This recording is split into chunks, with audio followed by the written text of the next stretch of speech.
We give praise, honor, and esteem to the Most High Yah by way of Yahushua HaMashiach. John 5:39. Let's go and get to it. Hey, Tizzy. Search the scriptures, for in them you think you have eternal life, and they are they which testify of me. And you will not come to me that you might have life. I receive not honor from men, but I know you that you have not the love of Elohim in you. I come in my Abba's name, and you receive me not. If another shall come in his own name, him you shall receive. How can you believe which receive honor one of another, and seek not the honor that come from Elohim only? Do not think that I will accuse you to Abba. There is one that accuse you, even Moses, in whom you trust. For had you believed Moses, you would have believed me, for he wrote of me. But if you believe not his writings, how shall you believe my words? So we're going to deal with something this day. And, yeah, let's go ahead and get straight to it. Proverbs 25. We've already prayed, Papa. You can come read. Proverbs 25:28. Can I read a book? Yes, you can read a book, Papa. Wow.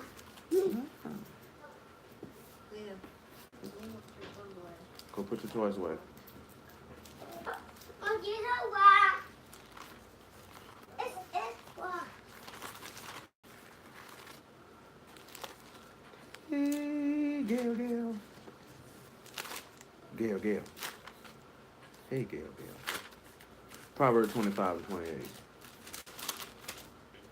He that have no rule over his own ruach is like a city that is broken down and without walls. So what we're dealing with this day is self-control, and then we're also going to tailor it into dealing with things that pertain to leadership. Would you like to read it, Potty? Yes. It says, he Says he that have no rule that had no rule over his ruach, over his own ruach. over his ruach, over his own. Do you know what the ruach is, Potty? What is it? No, close to it. It's the spirit of Yah. Can you say the spirit of Yah? Yeah.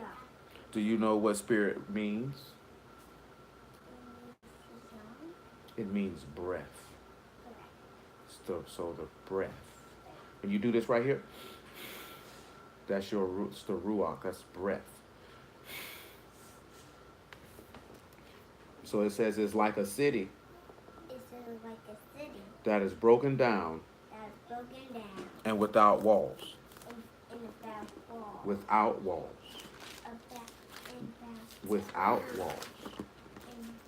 So when you don't have any control over your spirit, you're as an individual, as a city that it has no walls. When a city doesn't have any walls, then that city is able to be. Sorry about that, y'all. So let's go to Proverbs 16:32. Go ahead and get this out of the way.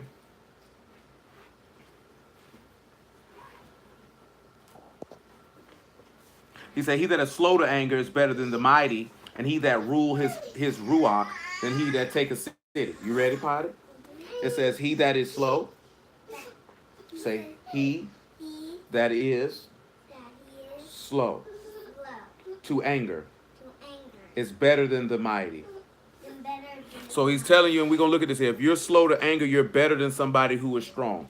And he that rule his ruach. What does ruach mean, Potty? Breath. Then he that take a city.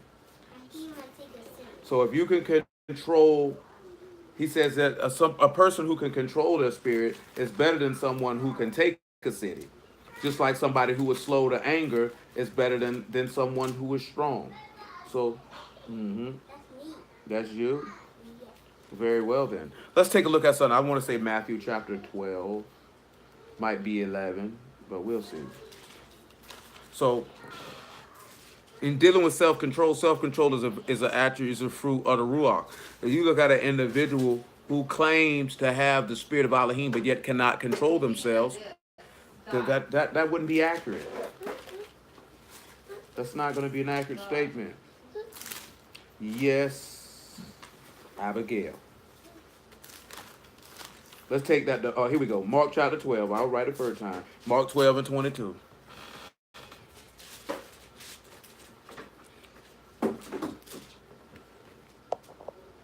And like I said, we're going to be dealing with leadership. Self control is a hallmark thing of leadership. You cannot lead and you can't control yourself.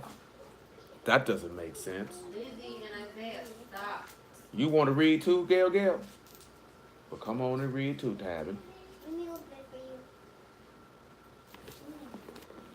you. Matthew 12:22. Then was brought unto him one possessed with a devil, blind and dumb, and he healed him, insomuch that the blind and dumb both spake and saw.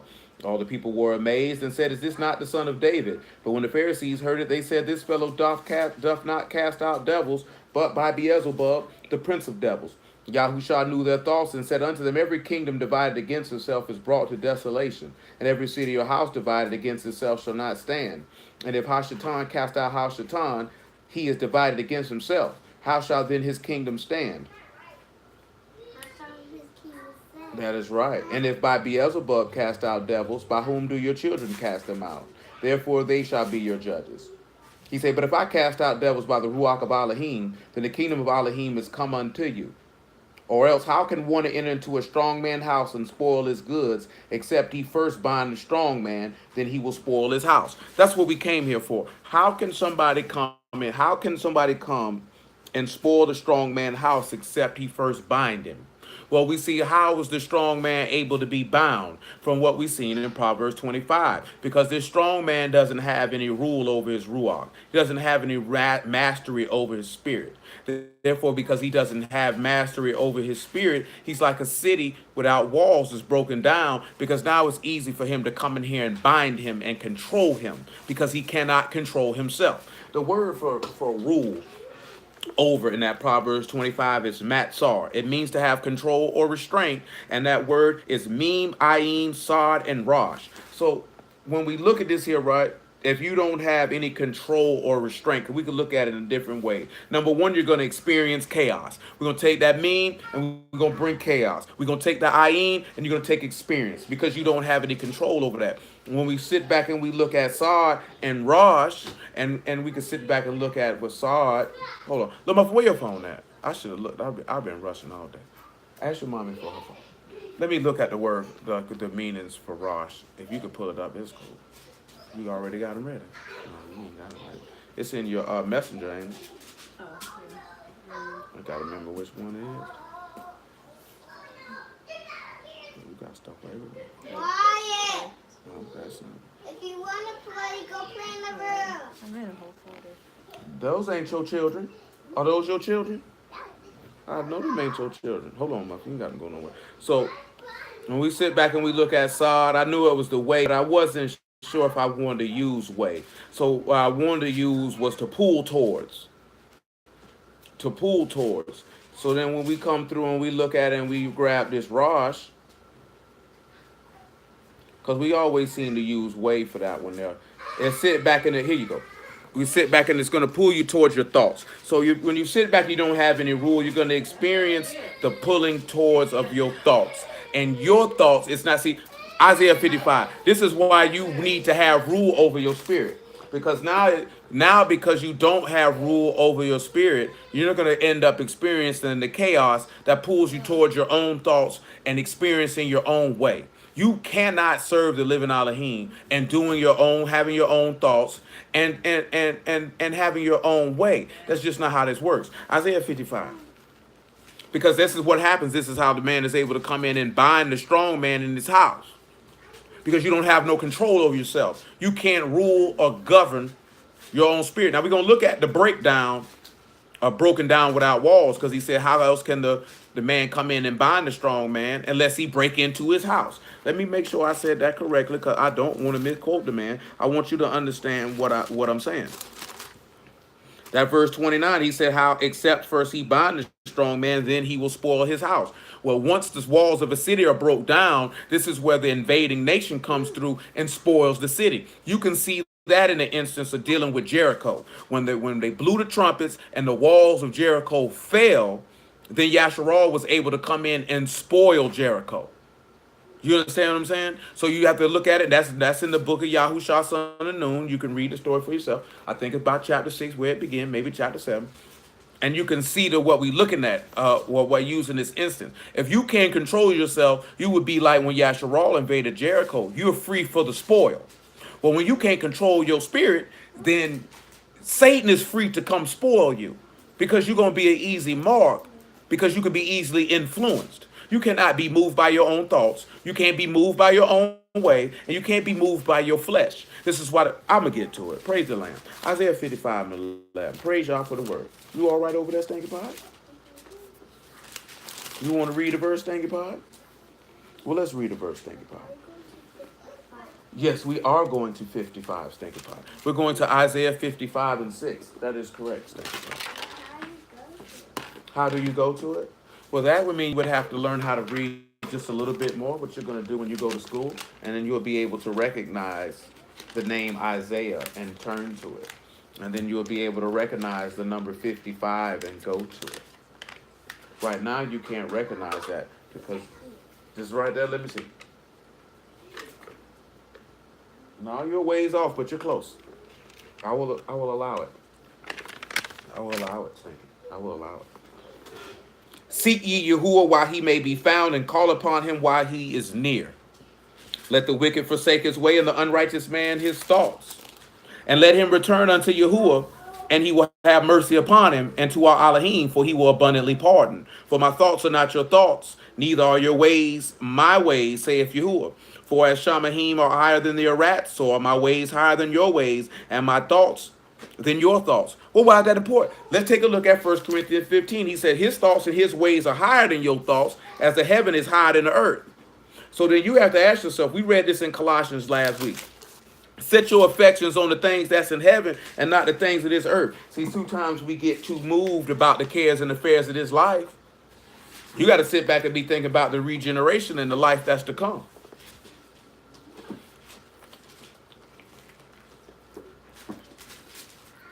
Sometimes we don't think about that because we're too moved because we're thinking carnally. We don't want to think carnally. You're supposed to be, after this 1 Corinthians 15, we're going to take a look at Galatians chapter 5. Give me a second, y'all.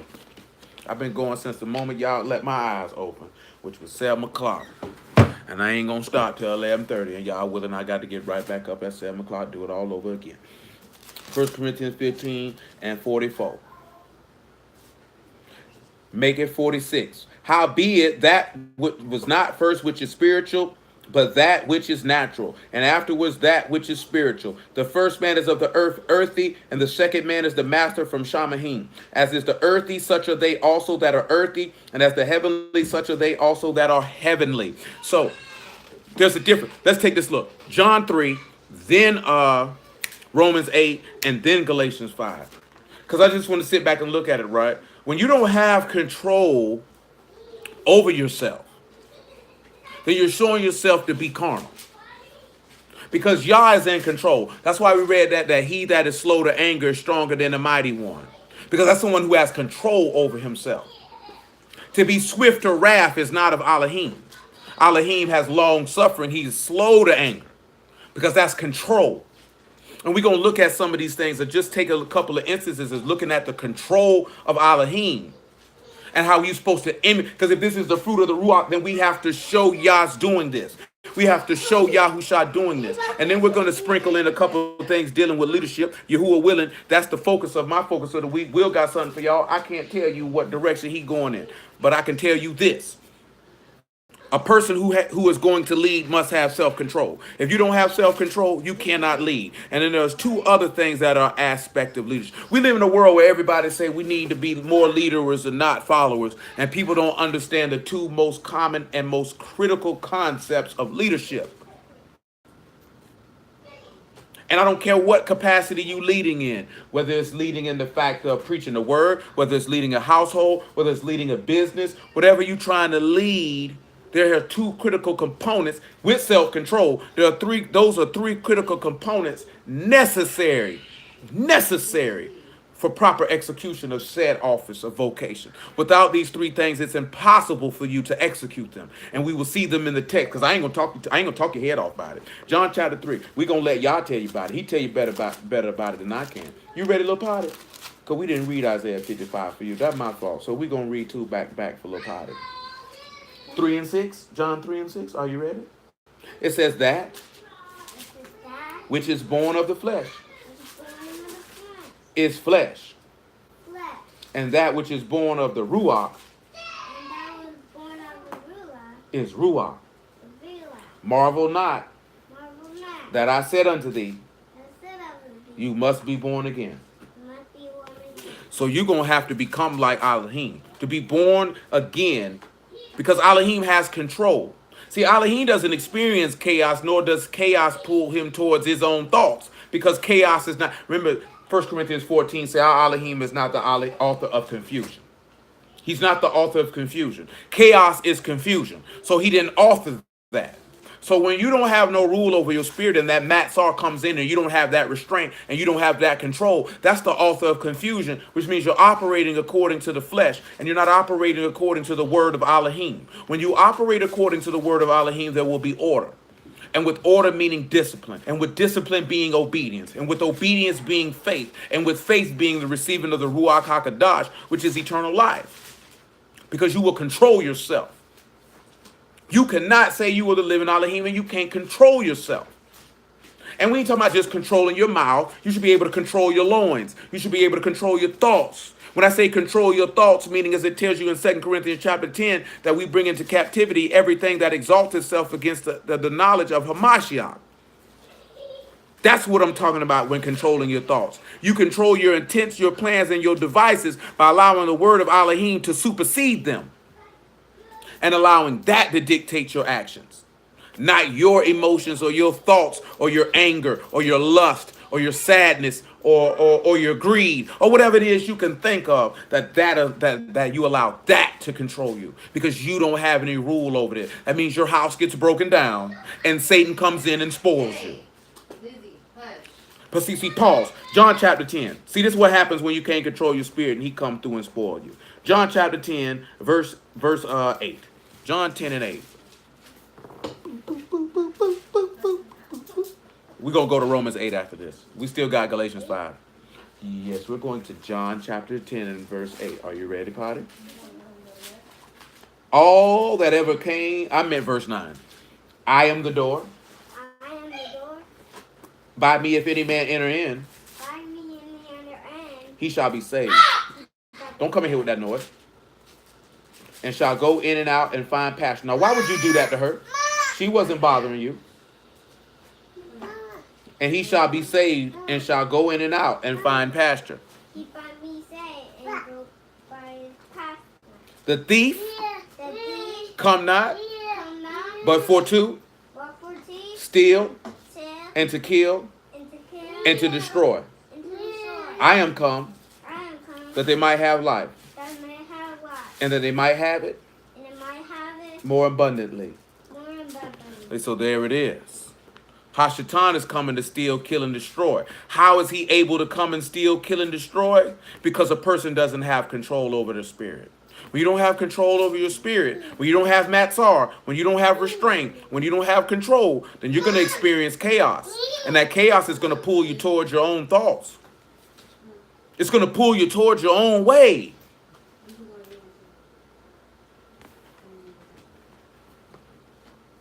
Romans chapter 8. Remember what we read in Isaiah 55. Let the wicked man forsake his thoughts and forsake his way. Because as the earth is higher, the heaven is higher than the earth. My thoughts are higher than your thoughts. And my ways are higher than your ways. Are you going to be earthy or are you going to be a heaven? Are you going to be ruach or are you going to be flesh? Because if you are ruach, you're going to control your spirit. If you are flesh, then you ain't going to have no rule. And when you don't have no rule, you're going to be like a city broken down without walls, easily being able to access and be destroyed. Romans chapter 8. Little potty. 8 and 5. 8 and 5. Pop. Are you reading, Tabin? You not reading? Do you know how to read, Tabin? Very well then. For they that are after the flesh do mind the things of the flesh, but they that are after the ruach, the things of the ruach. But for to be carnally minded is death, but to be spiritually minded is life and shalom. Because the carnal mind is enmity against Elohim, for it is not subject to the Torah of Elohim, neither indeed can be. So then they that are in the flesh cannot please Elohim. So, because when you're in the flesh, you don't have control over your spirit, so there's no way that you're going to be able to please him. Therefore, this is why he's going to be able, you're going to be broken down without wall. I meant to read the word for broken down. Let me grab that for you now. That word is parats. You have to pay the rosh and the sod. It means to break through or to break open. So we have pay, we have rosh, and we have sod. And guess what ends up happening? The commands or your instructions or your words or your movements of your thoughts pull you towards. What is it pulling you towards? It's pulling you towards destruction. Because when the flesh is having enmity against, and we're gonna get all that. When the flesh is enmity against Elohim, it pulls you towards his wrath. Because all it's gonna do is it's gonna pull you closer and closer to what it says in John 8:44. You are of your father the devil, and the lust of your father you will do. Whoever you lend your member servants to obey is to whom you obey. So you're gonna follow the adversary's instructions or his pathway or his way. It's not pulling you towards Yah's way. See, we done told y'all this numerous times, right? Hamashiach said, I didn't come to do my own will, but the will of him that sent me. You can't do Yah's will and your will. You can't. And you're going to have to make a choice and decision who you going to follow. Because you can follow Yah and live, or you can follow yourself and die. You can follow the adversary and die. If the ruach of Elohim is in you, I don't care what you got going on in the course of your life. I don't care what you experience. Absolutely nothing is going to separate you from your Elohim. Nothing. Absolutely nothing. You're going to do just like what a Mashiach. You're going to draw nearer to him. You're not going to draw further from him. You're going to draw nearer to him. You're not caring about what's going on around you. Because the only thing that you're concerned with is meeting your Elohim in shalom. Because you understanding and knowing that all things work to the good of those who are called according to his purpose. If you sitting back looking at that life is a party and this, that, there, and the third, that I got to do this and I want to do this, you're not fit for the kingdom. You're not fit for it. Because you thinking that this life is about you. The same way that most of our people think the scriptures is about Israel. It ain't about you. It's about Yahushua. It's about Elohim. It's about the plan of salvation that he worked towards man through his son, and that you may grab hold unto it and tearing that book up. Bring me that book. Bring it here. Bring it here. Bring it here, Tabby. Because you're tearing up pages. Bring it here. Bring it here, Tabby. It's not about us. It's not about us. It's about saving your soul. We done read this chapter so many times. Dang, I lost my brain. And Luke 14, he said, you whosoever love father, mother, sister, brother, children. Well, basically, he said you got to hate all these people, even your own life also. He said if you're not willing to forsake all that you have, you can't be his disciple. You got to understand that. I was telling you this here earlier, right? When you're dealing with the word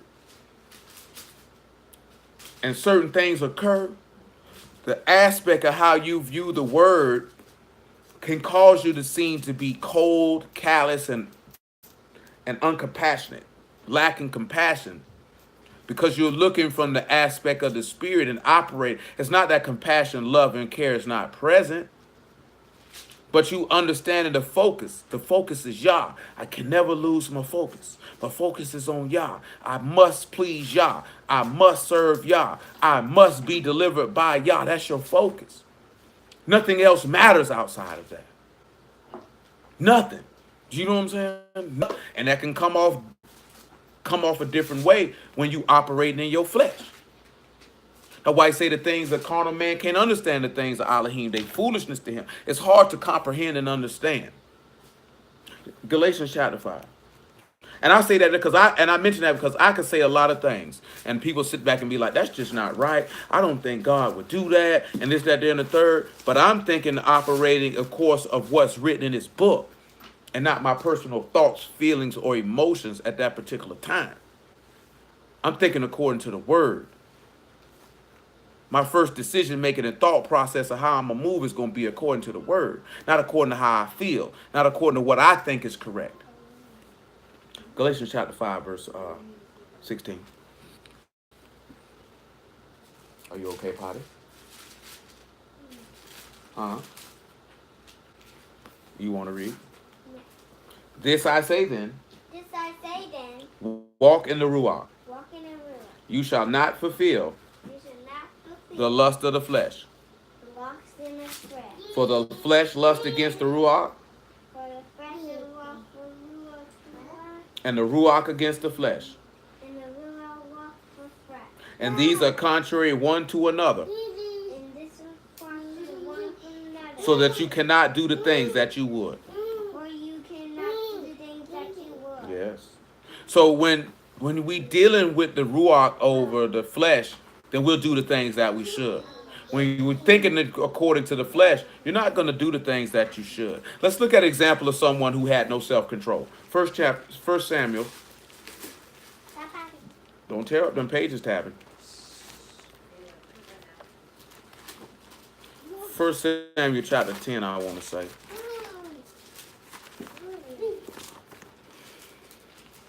Go see what time it is, Leah.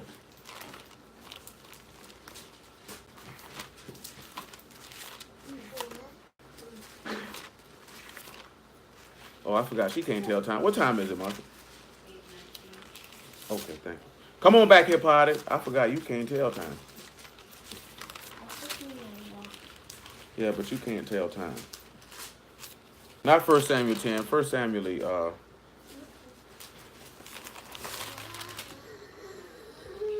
1 Samuel 13. 13:1. Saul reigned 1 year, and when he reigned 2 years over Yasharal, Saul chose him 3,000 men of Yasharal. Wherefore 2,000 were with Saul in Michmash and in Mount Bethel, and 1,000 were with Jonathan and Gibeah of Benjamin, and the rest of the people he sent every man to his tent. Jonathan smote the garrison of the Philistines that was in Gibeah, and the Philistines heard it, and Saul blew the trumpet throughout all the land, saying, Let the Abiram hear. And all Yasharal heard that Saul had smitten the garrison, I see Abigail, of the Philistines, and that Yasharal was also had an abomination with the Philistines, and the people were called with Saul together. After Saul to Gilgal, the Philistines gathered themselves together to fight with Yasharal, 30,000 chariots, 6,000 horsemen, and as the people of the sand, as the sand which is on the seashore, a multitude, they came up and pitched in Michmash, eastward from Beth Haven. When the men of Yasharal saw that they were in a strait, for the people were distressed, then the people did hide themselves in caves and in thickets and in rocks and in high places and in pits. Some of the Abiram went over Jordan to the land of Gad and Gilead. As for Saul, he was yet in Gilgal, and all the people followed him trembling. He tarried 7 days according to the set time that Samuel had appointed, but Samuel came not to Gilgal, and the people were scattered from him. And Saul said, Bring hither a burnt offering to me, and a peace offering. And he offered the burnt offering. And it came to pass that as soon as he made an end of the offering, the burnt offering, behold, Samuel came, and Saul came out to meet him, that he might salute him. Samuel said, What hast thou done? Saul said, Because I saw that the people were scattered from me, and thou came not within the days appointed, that the Philistines gathered themselves together at Michmash. Therefore said I, the Philistines will come down upon me to Gilgal, and I have not made supplication unto Yahuwah. I forced myself, therefore, and offered a burnt offering. Samuel said to Saul, Thou hast done foolishly. Thou hast not kept the commandment of Yahuwah thy Elohim, which he commanded thee. For now Yahuwah have established thy kingdom upon Yasharal forever. But now thy kingdom shall not continue. Yahuwah have sought him a man after his own heart, and Yahuwah have commanded him to be captain over his people, because thou hast not kept that which Yahuwah commanded thee. So, because he saw a little bit of trouble, Samuel had already told this man, Sit your behind here for 7 days, and I will come. But because he's seen the people scattering from him, and he's seen his enemies gathering up against him, he said he forced himself, didn't have any control over his spirit. And what ended up happening to Saul, he became someone who had been broken down. Because he didn't have any rule over his spirit, he ends up experiencing chaos. Chaos that pulled him towards his own thoughts. And we're going to look at a little bit of the chaos that Saul suffered. See, it don't pay to go with your own thoughts. You're supposed to be able to control it. That's what we talking about. It didn't matter that the people were scattered. It didn't matter that the people were scared. It didn't matter that the Philistines were coming. You were supposed to control your spirit and abide in obeying the word. You let the stuff that was going on around you cause you to lose control. Him losing control cost him rulership of the kingdom, which cost him his life in the end because he couldn't control himself. You have to be able self-control, temperance. You have to have restraint and control. Though he was anointed to be king over Yasharal, he had no control. We're going to look at his contemporary and see his self-control. Let's come back over here, right? Let's come over here to 1 Samuel 15. 1 Samuel 15. We'll look at verse 1. Hello, Lizzie.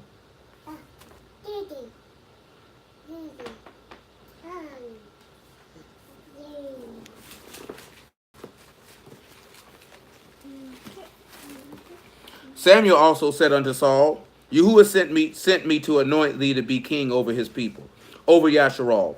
Now therefore hearken unto the voice of the words of Yahuwah.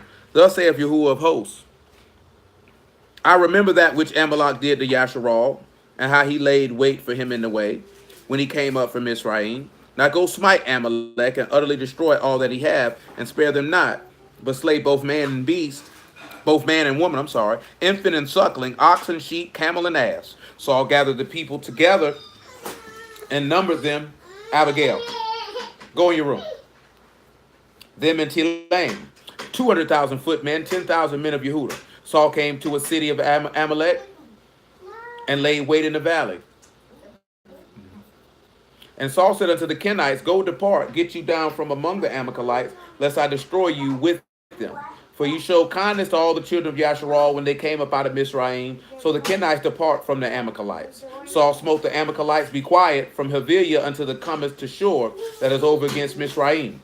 And he took Agag, the king of the Amalekites, alive, and utterly destroyed all the people with the edge of the sword. But Saul and the people spared Agag and the best of the sheep and of the oxen, of the fatlings and of the lambs, and all that was good, and would not utterly destroy them. But everything that was vile and refuse, they destroyed utterly. Then came the word of Yahuwah unto Samuel, saying, and this is when he told Samuel, I regret I even made this nigga king, because he don't listen. But let's sit back and look at what Saul says of why he didn't do what he was supposed to do. Verse 20. Saul said unto Samuel, yea. Make that about verse 18. Make that verse 15. Make it 13. Abigail,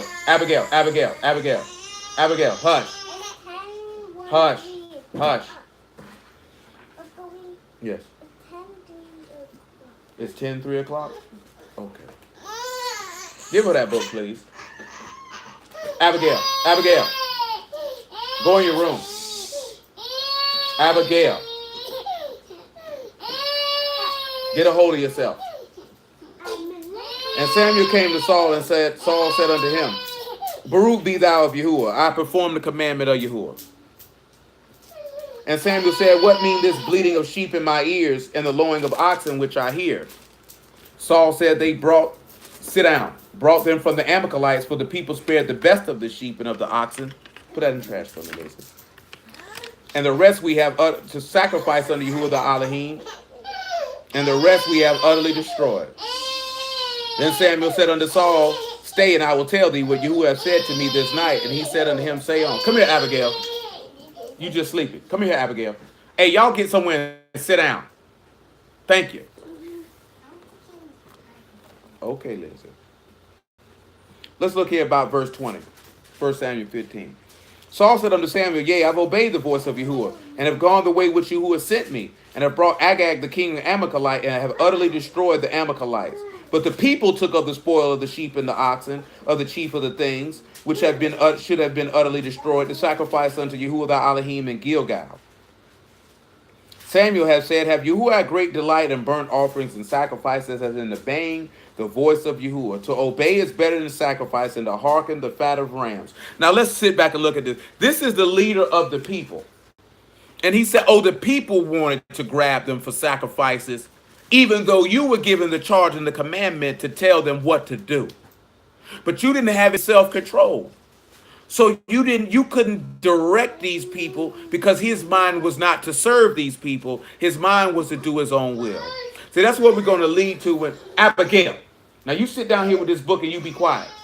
It's three things that you need to be an effective leader. You need to be able to serve, you need to be able to be selfless, and you need to be able to have self-control. If you don't understand that a leader is to serve, and if you don't understand that a leader is to be selfless and not selfish, and that the leader's supposed to have self-control, you can never effectively lead anyone anywhere, and that's starting with yourself.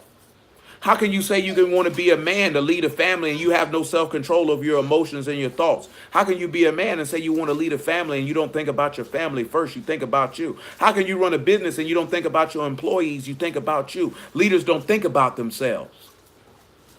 That's not how that works. We'll see that in the word in a moment. That's not how that works.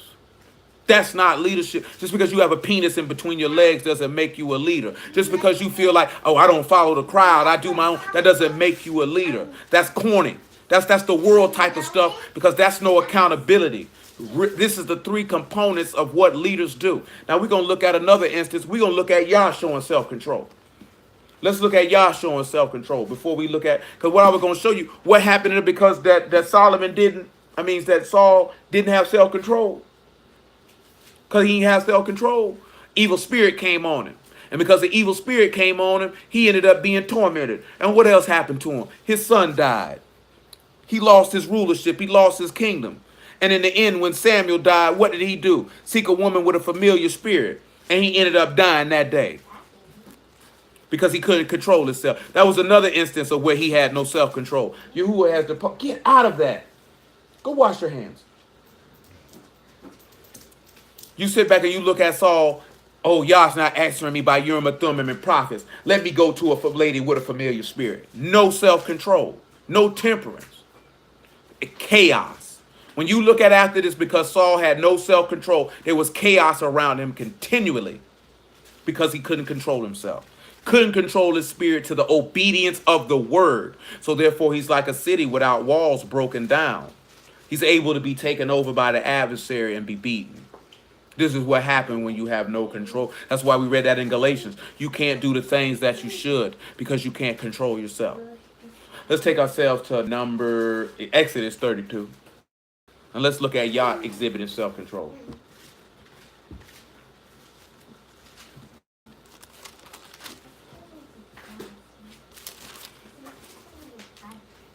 Exodus chapter 32.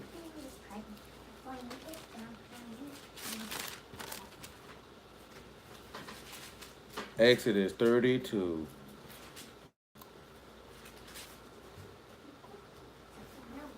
Which one do I want? Where is it at? Exodus 32 might not be right. There we go. Exodus chapter 32. Verse 6. Abigail. Cut it out. And they rose up early on the morning. On the morrow, excuse me. And offered burnt off. Hey. That's not a play area. Get from under there. Because she keep wanting to get up under there because y'all doing it. Be quiet. Sit down, Lizzie. Sit down, Lizzie. Sit down. Thank you. And they rose up early on the morrow and offered burnt offerings and brought shalom offerings. And the people sat down to eat and to drink and rose up to play.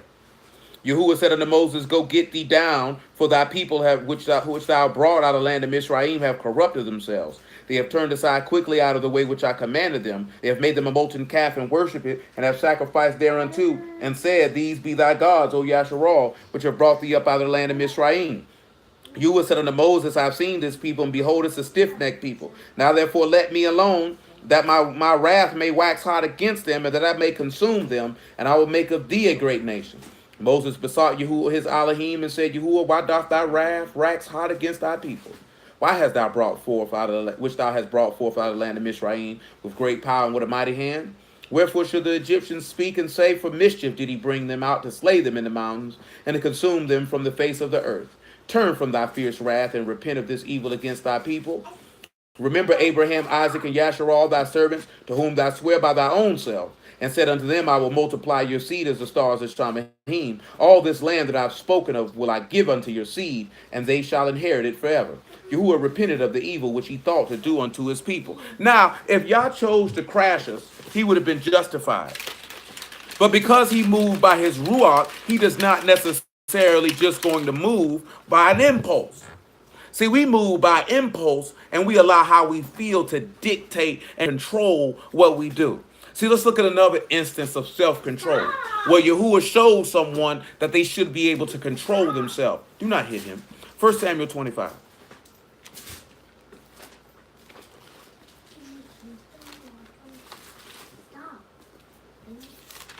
We're going to get to the part of leadership and serving in a moment. I just need to finish this stuff with self-control. 1 Samuel 25.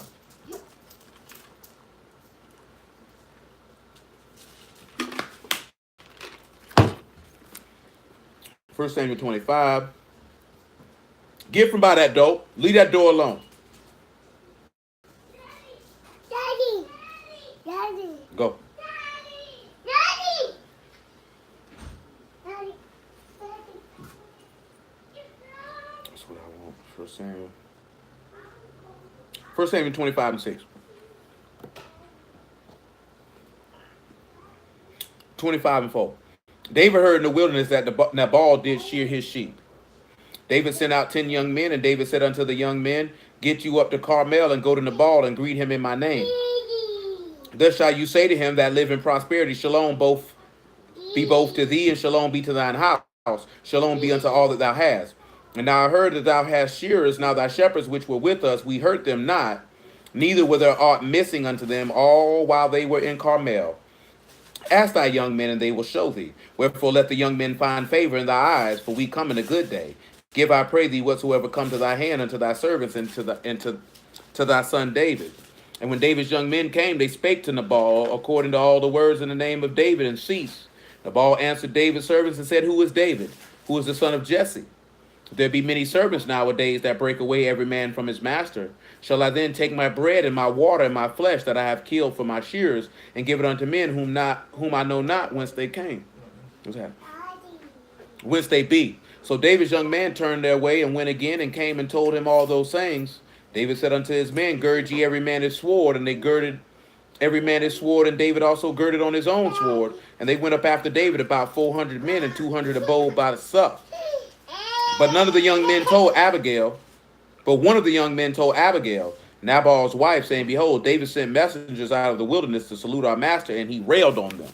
So now because Nabal has sold out, David is ready to kill him. He's went off by his impulse. But let's look what happens. Let's see what happens. 1 Samuel 25, drop down to verse 25. Make it 23.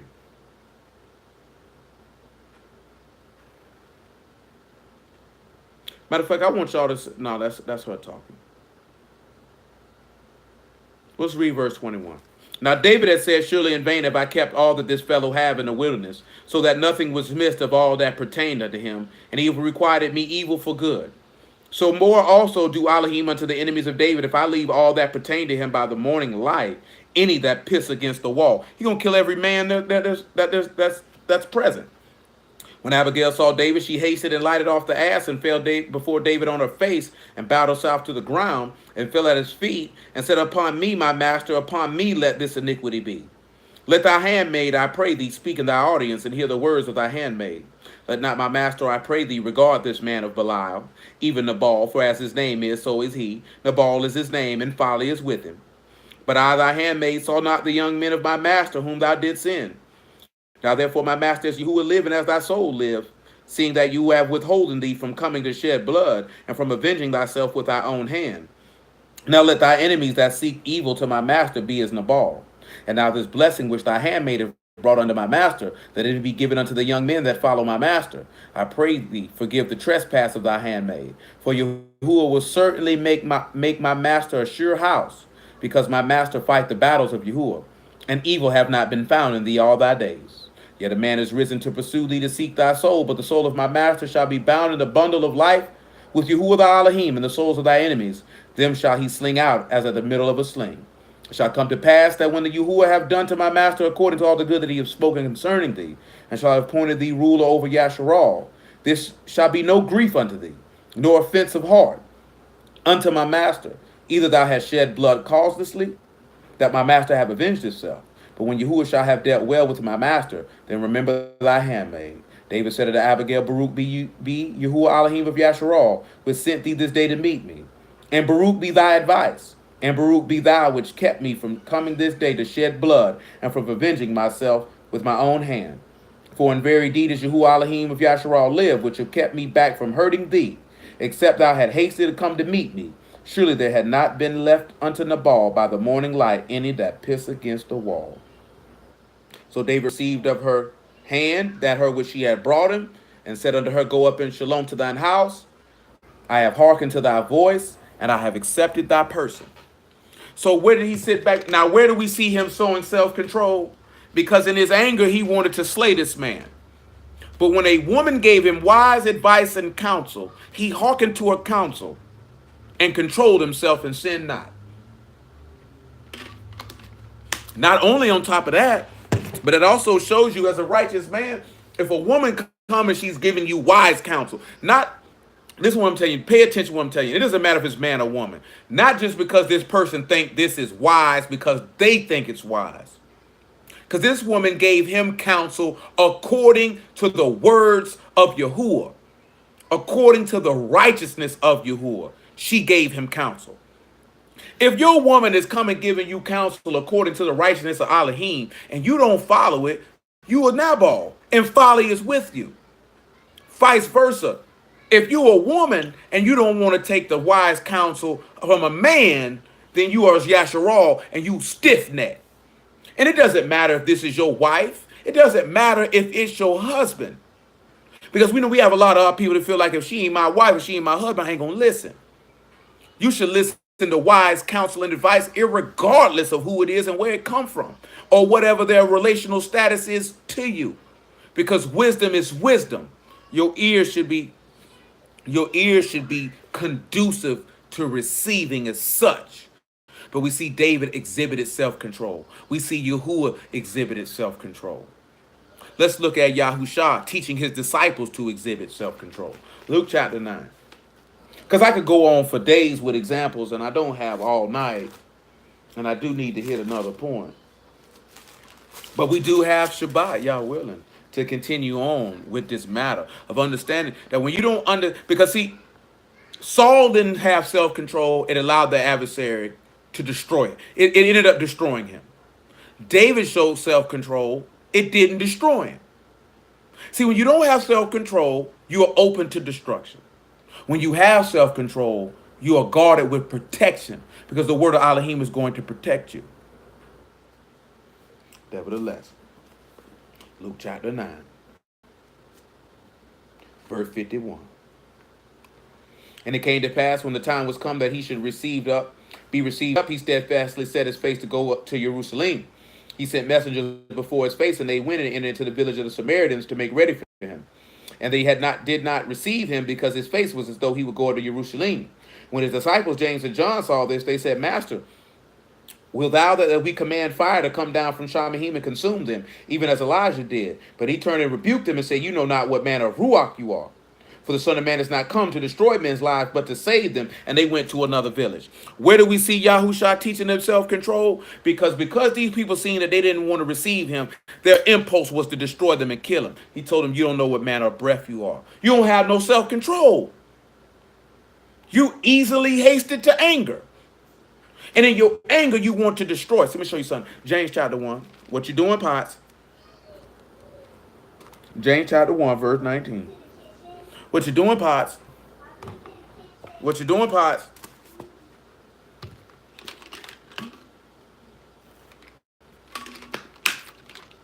What you doing, Tabin? Now you made me lose my page, Tabin. James 1 and 19. You don't know what you're talking about. Wherefore, my beloved brethren, let every man be swift to hear, slow to speak, slow to wrath. For the wrath of man work not the righteousness of Elohim. That's why we read that within Samuel, because that was the wrath of David. That was the wrath of man. That's not the righteousness of Elohim. Wherefore lay apart all filthiness and superfluity of naughtiness, and receive with meekness the engrafted word, which is able to save your soul. When you allow this word to merge inside of you, and as we see before that you become born of the ruach, then you have self-control. Self-control is one of the fruits of the ruach. See, people scream about fruits of the ruach all the time, but nobody talks about self-control. Self-control means you regulate yourself according to the word. We talked about this last week. The book say in 1 Peter chapter 4 that whosoever suffer in the flesh, that suffer in the likewise suffer in the flesh. This is the mind that Yahushua had. Whosoever suffers in the flesh cease from sin. That he should no longer live the rest of his time to the lust of men, but to the will of Elohim. So how you going to tell me you got fruits of the ruach and you can't stop sinning? It says that Elohim is a ruach and there is no iniquity with Elohim. That means he controls himself from sin. The book, Hebrew chapter 4. See, that's one of the fruits of the ruach that's completely overlooked. Because if you don't have no rule over your ruach, that means the adversary can destroy you because you consistently lending your members to sin. Consistently. We can't say, I got the love, I got the peace, I got the joy, but you ain't got no self-control. That's one of the elements of this man's spirit is self-control, restraint. You know how many times he wanted to destroy Yasharal and didn't do it? Not just because of his mercy's sake, not just because of the compassion's sake of the place where he placed his name, not just because of the covenant that he made with Abraham, Isaac, and Jacob, not just because he is a loving, just, and faithful Elohim, full of mercy, ready to forgive and pardon transgression and iniquity, but because he has self-control. Just because I want to destroy you doesn't mean I should destroy you. I can control myself. We're going to look at another instance of Yahushua controlling himself. And it's a very strong instance that all of you should be very quite apt to know. Hebrews chapter 4, verse 14. Some people might like to hear this tough, but it is what it is though. Temperance is one of the fruits of the ruach. It's self-control. It's self-control. It's self-control. One of the instances, and we're going to look at, praise the Lamb. We're going to look at two instances with Yahushua exhibiting self-control. Seeing then that we have a great high priest that is passed into the Shamahim, Yahushua the son of Elohim, let us hold fast our profession. For we have not a high priest which cannot be touched with the feelings of our infirmities, but was in all points tempted like as we are, yet without sin. So that means this man was tempted as we are, yet he didn't sin. Because he has self-control. We read before that, we read it twice in the last 2 weeks. That Yahushua set an example that we should walk in the steps, who did no guile and committed no sin and committed himself to he who judges righteously.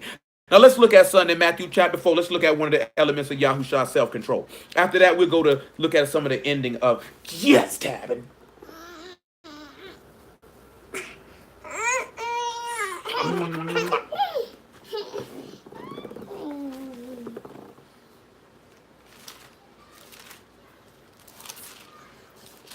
Matthew chapter 4.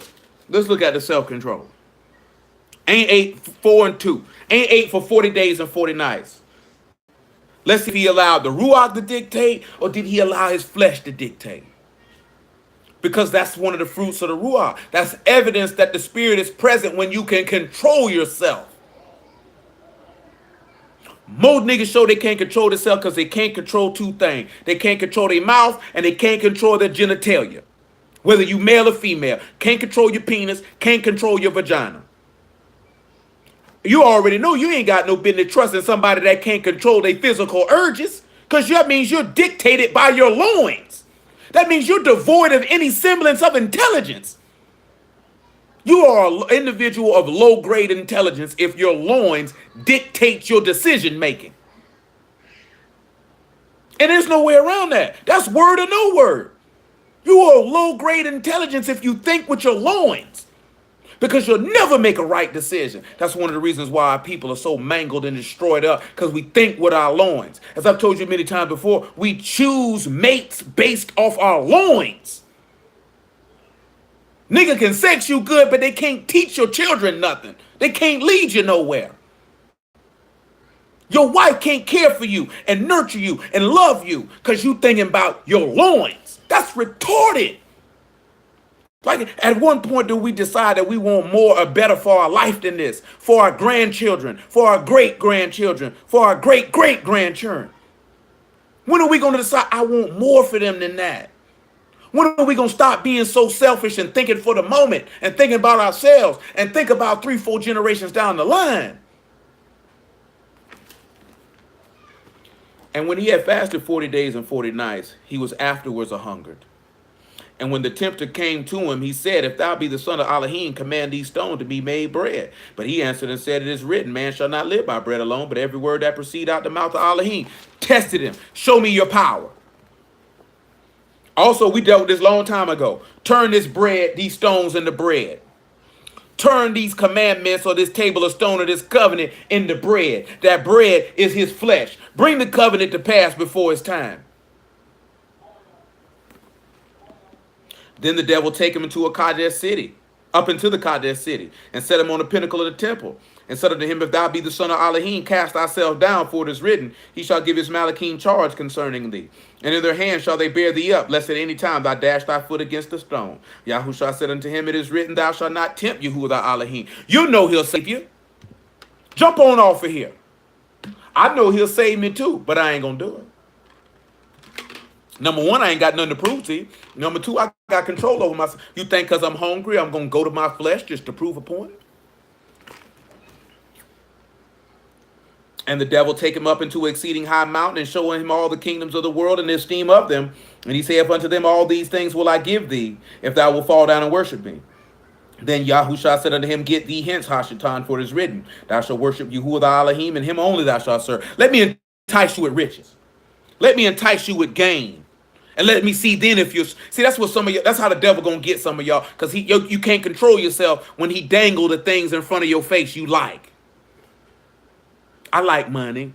I like esteem. I want this. I want that. And you can't control yourself to say, Yahuwah only I serve. I don't live by bread alone, but every word that proceed out of the mouth of Elohim I live. I will not tempt Yahuwah by doing something of this nature. Because you can't control yourself because you want that instant gratification in the moment. Yahushua was looking long term. I'll resurrect from the dead and receive all these things. I have no need to fulfill my desires upon what you're offering right now, because I'm going to control my spirit, and I will not be broken down and destroyed and ran amok on. Nevertheless, let's take a look at Matthew 26, maybe 27. We'll take a look at all four. I'll sprinkle in a little bit of what I was going to talk about with leadership. Yahuwah willing, that'll lead our way into that on the Shabbat. And we'll do it like that. Self-control is a mighty... Because we're still going to talk about self-control. There's so much more that we can discuss.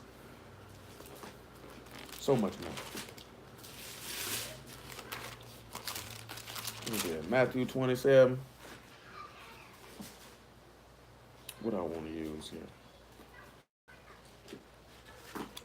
What do I want to use here?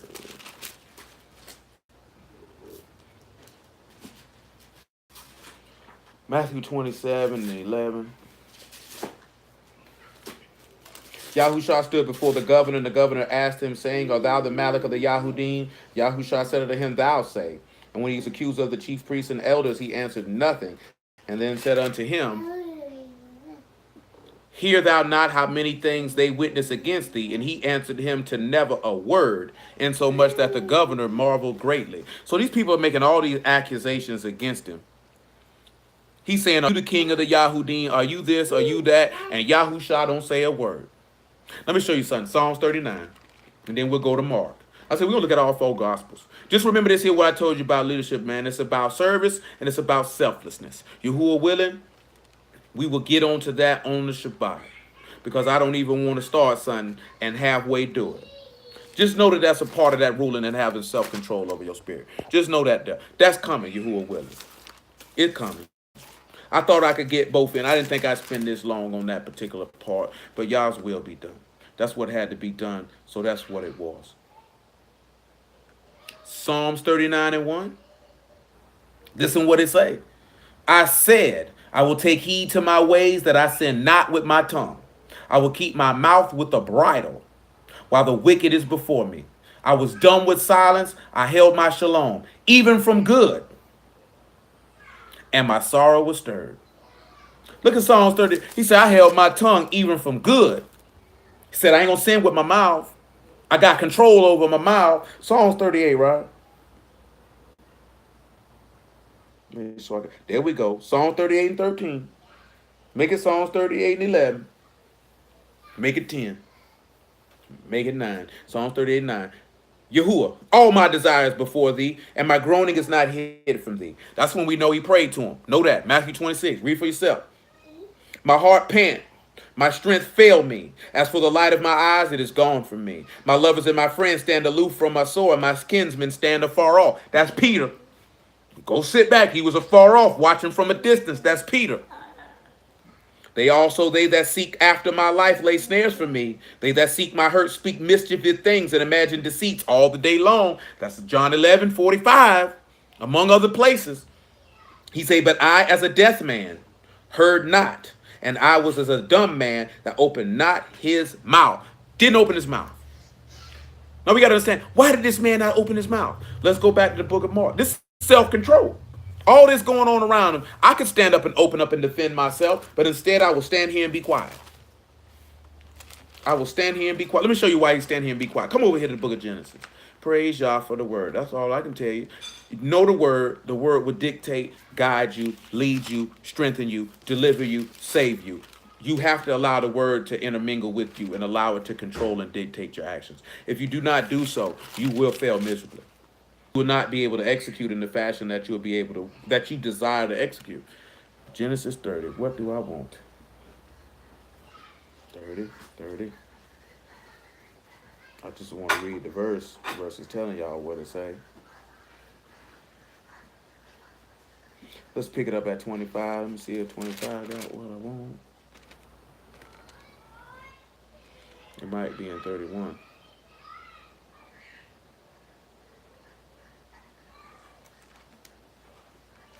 Let me see, man.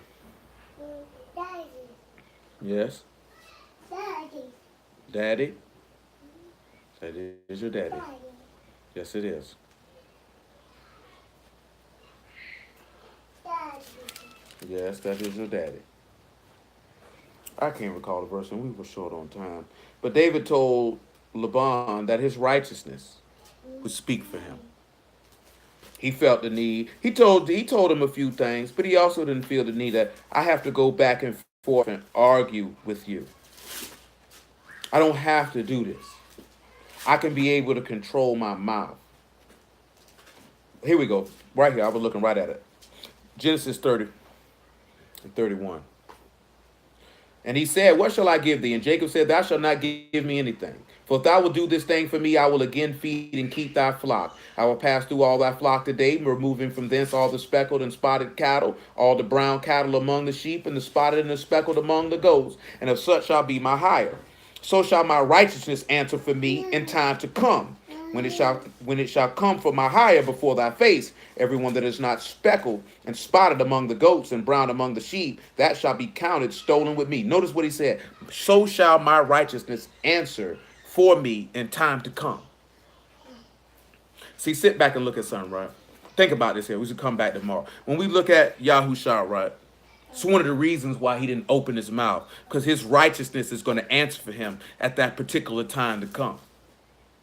I don't have to do this. I have self-control. Not only that, because I trust in he who judges righteously. Come over here to Mark chapter 14. Let me see what we want to use. Is it Mark 15? Daddy. Daddy.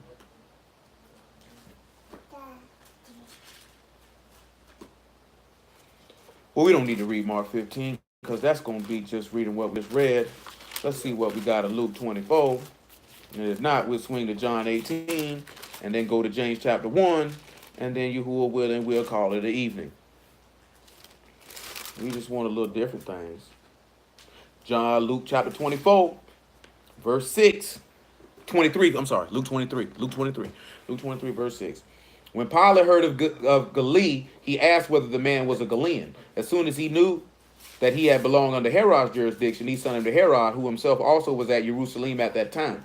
When Herod saw Yahushua, he was exceeding glad, for he was desirous to see him of a long season, because he heard many things of him, and hoped to see some miracle done by him. Then he questioned with him in many words, but he answered him nothing. The chief priests and scribes stood and vehemently accused him.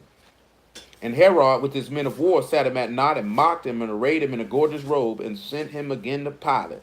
All these people are mocking him, making all these accusations against him, accusing him, and he stood there and said not a single solitary word. 9 times out of 10, being in that flesh, he probably wanted to tell him a whole bunch of things. And it's natural.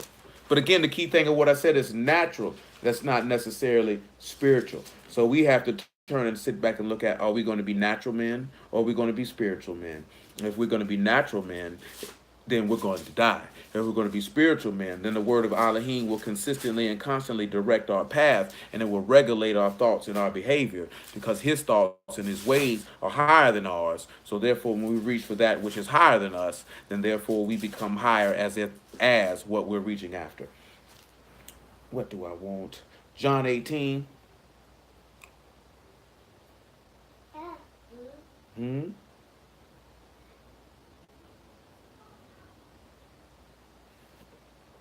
Let's see, now John 19. John 19 and 5. After that, James chapter 1. We got to call it at night. When the chief priests therefore and officers saw him, they cried out, saying, Crucify him, crucify him. Pilate saith unto them, Take ye him and crucify him, for I find no fault in him. The Yahudim answered him, We have a law, and by our law he ought to die, because he made himself the son of Elohim. When Pilate therefore heard that saying, he was the more afraid. And he went again into the judgment hall and saith unto Yahushua, Whence art thou? But Yahushua gave him no answer. Then Pilate saith unto him, Speak thou not unto me. Know thou that I have power to crucify thee, and I have power to release thee? Yahushua answered, Thou could have no power at all against me, except it were given thee from above. Therefore he that delivered me unto thee have the greater sin. Now the only reason why Yahushua gave him an answer right here is because he made it seem like he had power to do something that he didn't have power to do. Other than that, I could care less what y'all talking about. It means absolutely nothing. James chapter 1, verse 26. It's already 9 o'clock. I'm over my time.